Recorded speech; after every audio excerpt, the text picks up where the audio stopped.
Before blaxploitation became a genre, one filmmaker disguised his revolutionary vision as pornography, contracted an STD and turned it into funding, armed his crew with real guns to intimidate biker gangs, and accidentally captured fire trucks responding to his illegal stunt.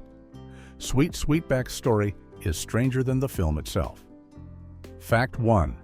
Disguised as porn to dodge unions. When Melvin Van Peebles decided to make Sweetback's Baadasssss song, he faced a major obstacle that had nothing to do with finding actors or locations. The Hollywood film unions in 1971 were almost entirely segregated, with very few opportunities for black crew members to work on professional productions. Van Peebles wanted to hire a diverse crew, with at least 1/3 of the positions going to non-white production staff. But union regulations made this nearly impossible for a legitimate feature film. So he came up with an ingenious workaround that would allow him to bypass the system entirely. Van Peebles registered Sweetback as a pornographic film rather than a mainstream feature. At the time, adult films had little to no oversight from the major film unions, which meant he could hire whoever he wanted without union approval or interference. This wasn't just a paperwork trick either. When union representatives showed up on set to investigate, Van Peebles made sure they arrived on a day when he was filming one of the movie's explicit sex scenes, which were actually more graphic than what would appear in the final cut. The union reps took one look at what was being filmed, confirmed it was indeed pornography, and left without any further questions. This creative solution allowed Van Peebles to assemble a groundbreaking production crew. Many of the people he hired had never worked on a film set before and learned their jobs during the 19-day shoot. For the first time in Hollywood history, a major independent film featured a crew that looked like the community it was portraying. Van Peebles later reflected that, surveying his diverse crew, someone remarked that no film crew had ever looked like this before. Fact 2. STD became workers, compensation windfall, making Sweetback required Melvin Van Peebles to take on multiple roles, including starring in several of the film's explicit scenes.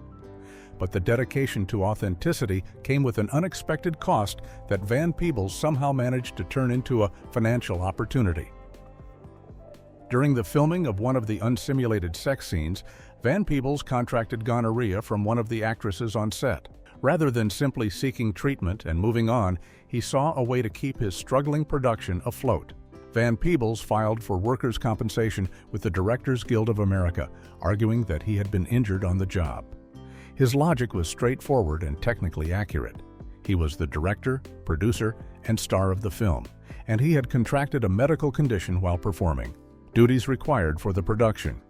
The Directors Guild reviewed his claim and, remarkably, approved the compensation payment. Van Peebles immediately took the money and used it to purchase additional film stock, which was desperately needed as the production was constantly running short on resources. This wasn't the only time Van Peebles found creative ways to finance his movie, but it was certainly one of the most unusual. The incident became part of the legendary behind-the-scenes stories about the film's chaotic production.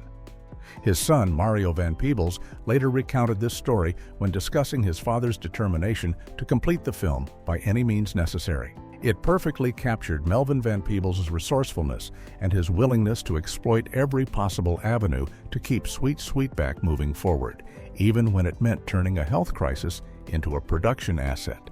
Fact 3. Bill Cosby's secret $50,000 loan. Sweetback's production costs quickly spiraled beyond what Melvin Van Peebles could manage on his own.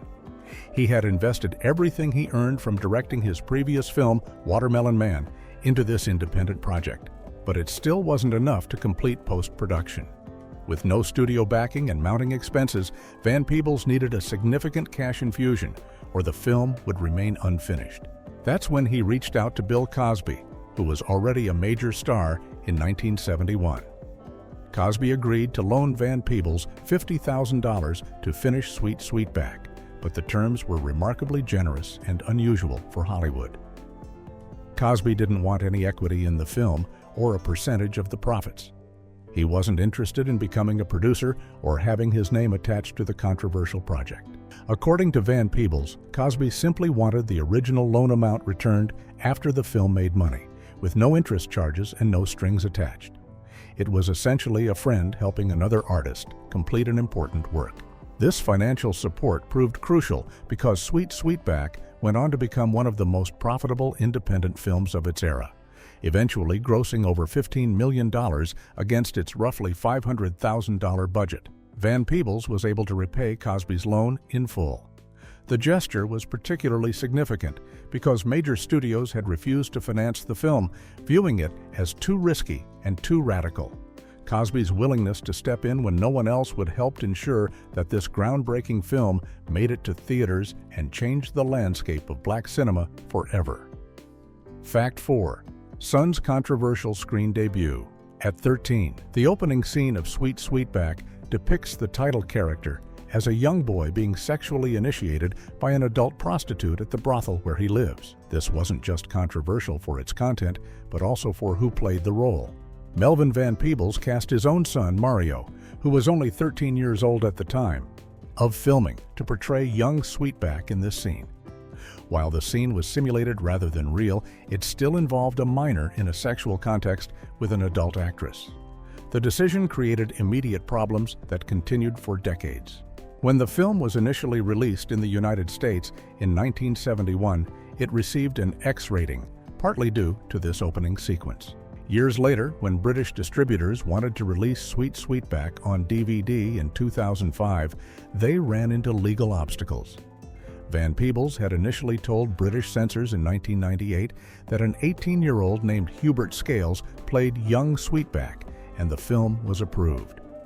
But when the truth emerged that it was actually his 13-year-old son Mario, the scene violated the UK's Protection of Children Act of 1978. The 2005 British DVD release had to remove 1 minute and 9 seconds of footage from the opening, using black screens to obscure the problematic images. Mario Van Peebles later spoke about the experience in interviews, revealing that he didn't want to participate in the scene and felt pressured by his father. He mentioned his father threatened to take away his new bicycle with the banana seat if he didn't perform. When Mario directed his own film about the making of Sweetback called Baadasssss in 2003, he used the original footage rather than making any young actor recreate that scene. Fact 5. Numbered piano keys for musical illiteracy. Melvin Van Peebles took on virtually every creative role for Sweetback, including composing the musical score. There was just one significant problem. Van Peebles had no formal musical training and could neither read nor write standard musical notation. For most filmmakers, this would mean hiring a professional composer. But Van Peebles was operating on such a tight budget that hiring additional personnel simply wasn't an option.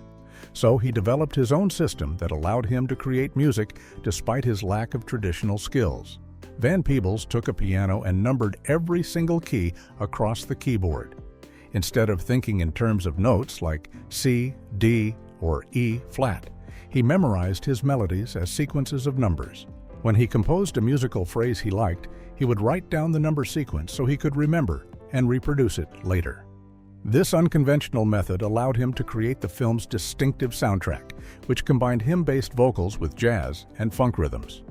Once Van Peebles had his numbered melodies worked out, he needed musicians to actually perform them.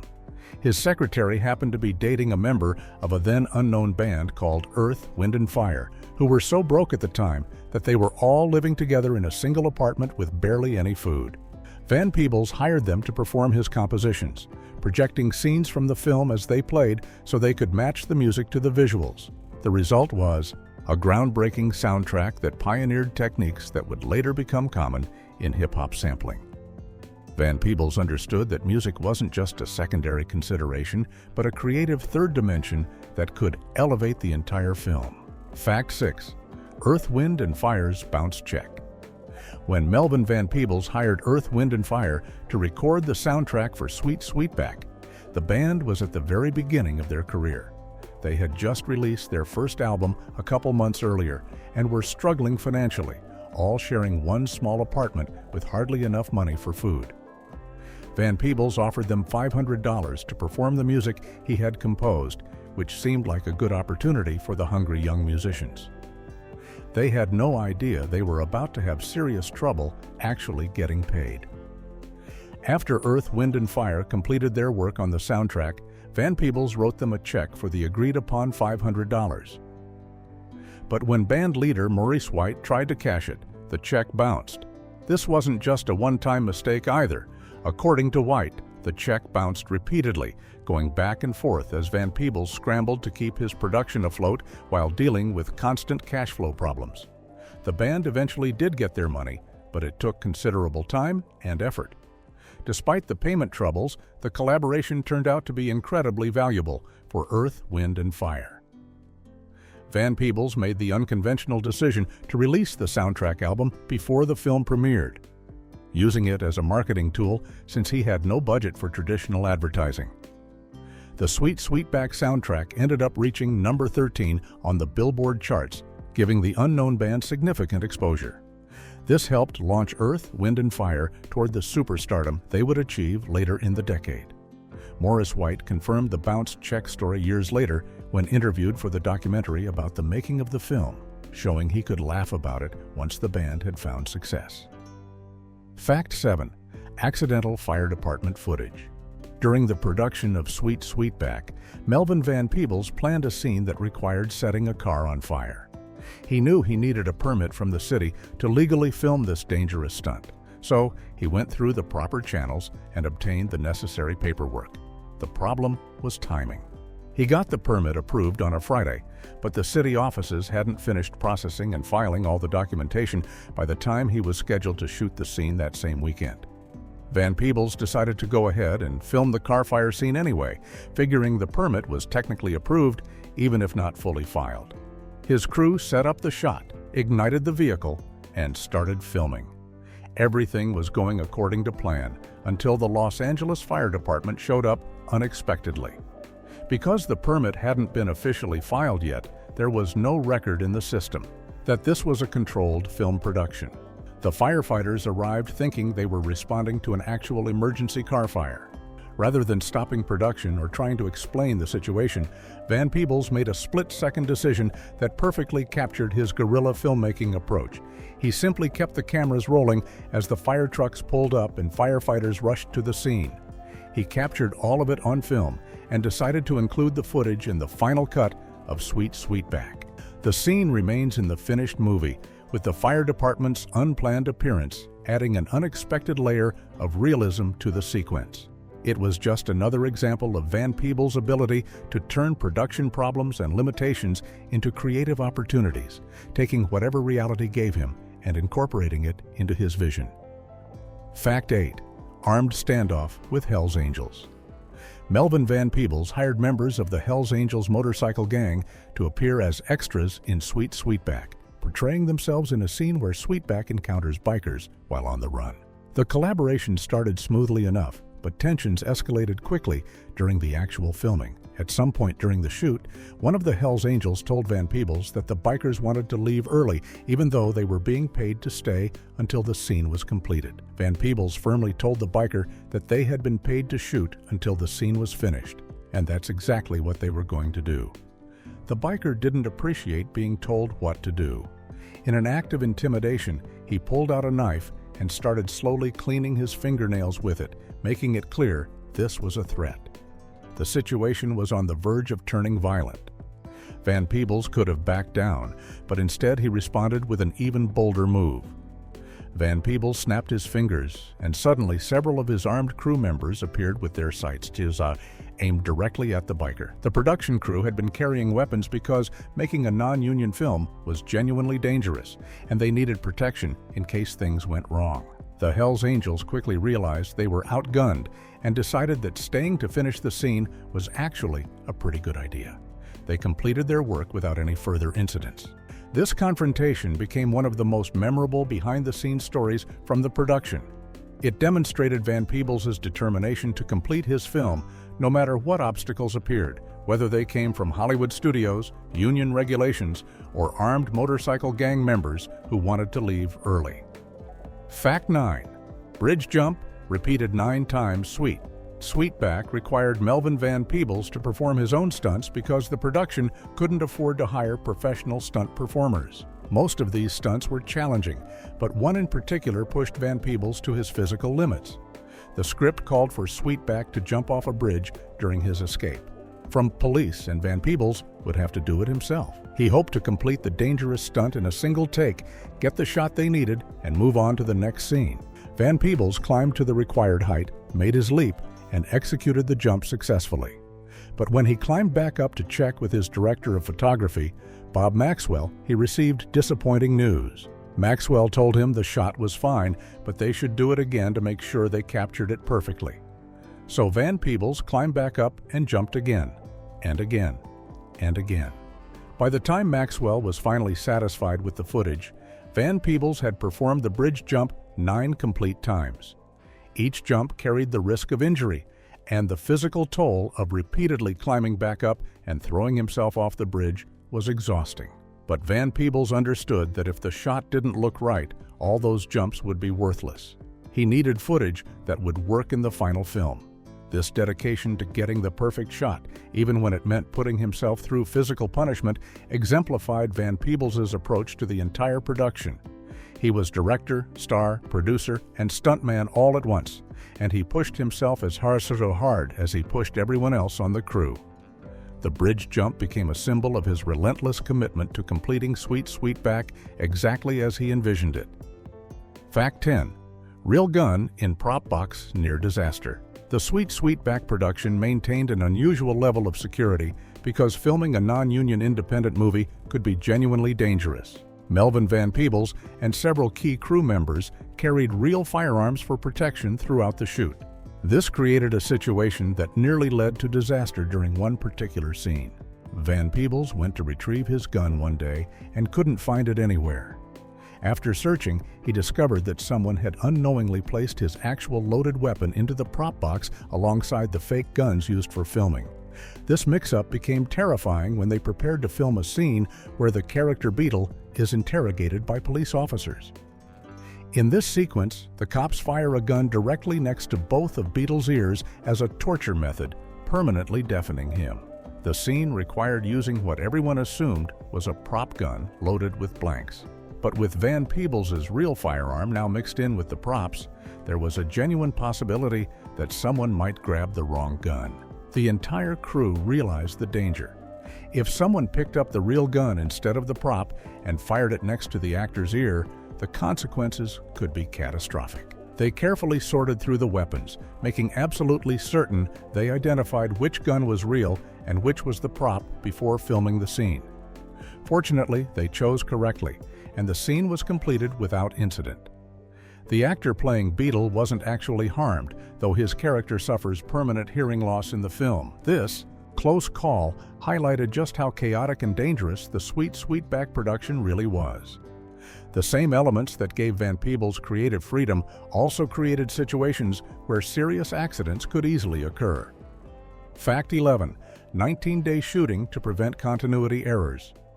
Sweetback was filmed over an extremely compressed schedule of just 19 days, which seems impossible for a feature-length film. Most movies take weeks or months to complete principal photography, but Van Peebles pushed his cast and crew through marathon shooting days to finish quickly.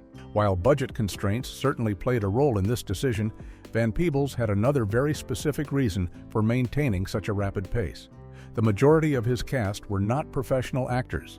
Van Peebles had hired many local people who had never appeared in a film before, giving them roles because he wanted authentic faces from the community rather than polished Hollywood performers.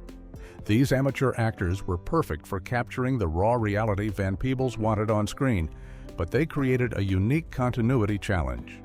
Unlike professional actors who understand the importance of maintaining their appearance throughout a shoot, Van Peebles worried that his inexperienced cast members might show up to filming with completely different looks from one day to the next. The nightmare scenario was simple. If an actor appeared in a scene on Monday with long hair and a beard, then came back Thursday with a fresh haircut and a clean-shaven face, the footage would be unusable. The same concerns applied to clothing, jewelry, and any other aspect of appearance. Professional actors know to maintain consistency, but amateurs might not think about it. By condensing the entire shoot into 19 days, Van Peebles minimized the chances of these continuity errors occurring. The breakneck schedule meant incredibly long working days and constant exhaustion for everyone involved, but it helped ensure that the finished film maintained visual consistency from beginning to end, even with a cast of non-professional actors. Fact 12. Black Panther required viewing. Sweetback caught the attention of Huey Newton, co-founder and Minister of Defense of the Black Panther Party, shortly after the film's release in 1971. Newton attended a screening in Oakland and was immediately struck by what he saw. He believed Van Peebles had created something unprecedented, a film that portrayed revolutionary struggle from an authentically black perspective without compromising or catering to white audiences. Newton's response was extraordinary and would help turn Sweetback from an independent film into a cultural phenomenon. Newton devoted an entire issue of the Black Panther Party's newspaper to Sweetback, marking the first time the publication had ever dedicated a complete issue to a single subject. The centerpiece was Newton's own lengthy analytical essay titled "He Won't Bleed. Me, a revolutionary analysis of Sweetback's Baadasssss song." In this piece, Newton argued that the film presented the need for unity among all members of the community, pointing out that the opening credits listed the black community itself as the star. He called it the first truly revolutionary black film ever made. But Newton didn't stop at writing about the film. He made Sweetback mandatory viewing for every member of the Black Panther Party in every chapter across the country. Between 150 and 200 party leaders attended special screenings at the Fox Theater in Oakland over a 3-day period, with the theater allowing Panthers to enter for free in groups of 30 to 40. Billy X. Jennings, who was Newton's assistant at the time, later recalled the electric atmosphere in the theater, with audiences cheering when Sweetback fought back against police and escaped capture. The Black Panther Party's endorsement transformed how Sweetback was perceived and significantly boosted its cultural impact and box office success. Fact 13. Soundtrack released before film as advertising. Melvin Van Peebles faced a significant problem as Sweetback neared completion. He had no money left for traditional advertising and marketing. Major studios would typically spend substantial amounts promoting a new film through television commercials, print ads, radio spots, and other conventional channels. Van Peebles couldn't afford any of that, which meant his film might open in theaters without anyone knowing it existed. He needed a creative solution that would generate publicity without requiring a marketing budget.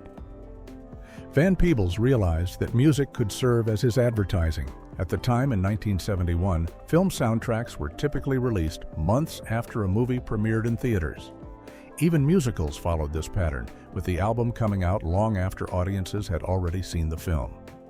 Van Peebles decided to completely reverse this traditional approach.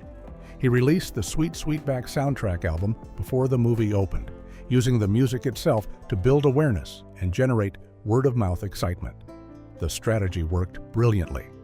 The soundtrack, performed by the then-unknown Earth, Wind and Fire, climbed to number 13 on the Billboard Top R&B Albums chart.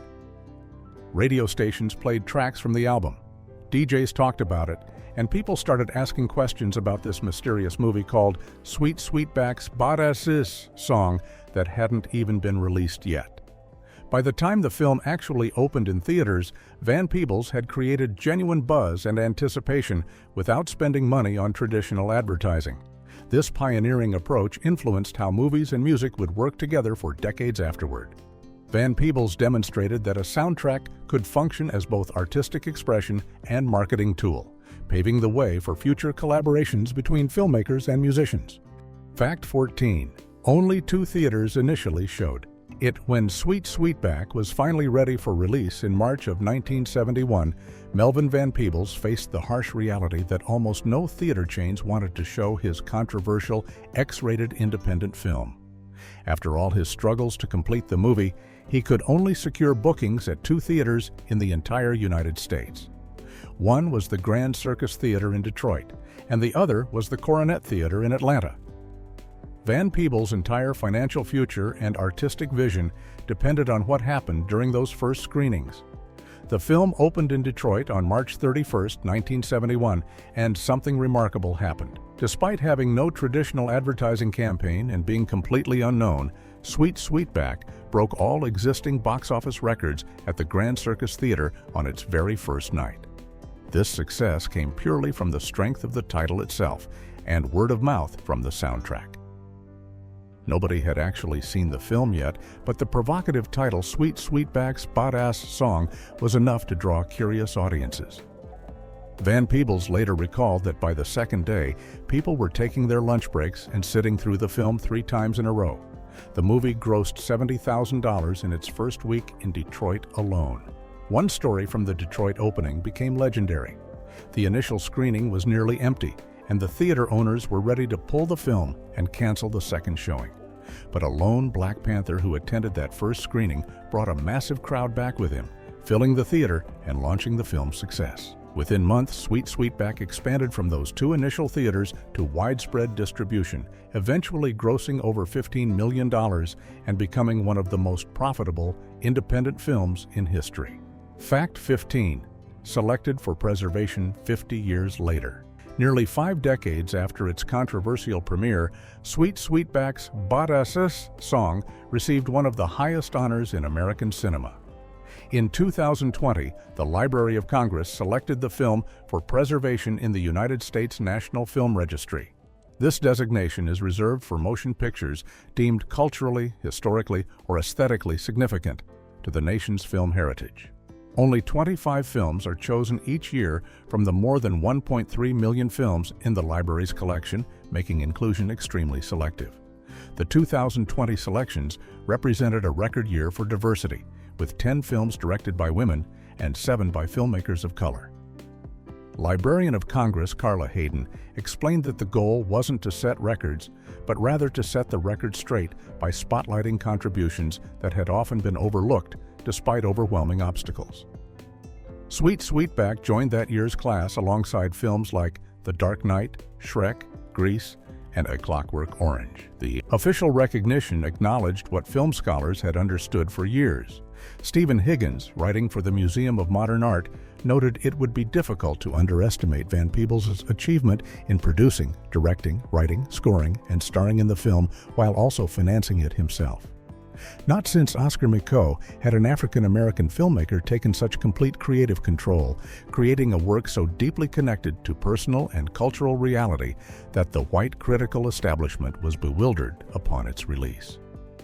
The National Film Registry selection ensured that Sweetback would be preserved for future generations and cemented its place in cinema history. The Museum of Modern Art preserved the film from its original camera negative, guaranteeing that Van Peebles' revolutionary vision would remain accessible long after its 50th anniversary.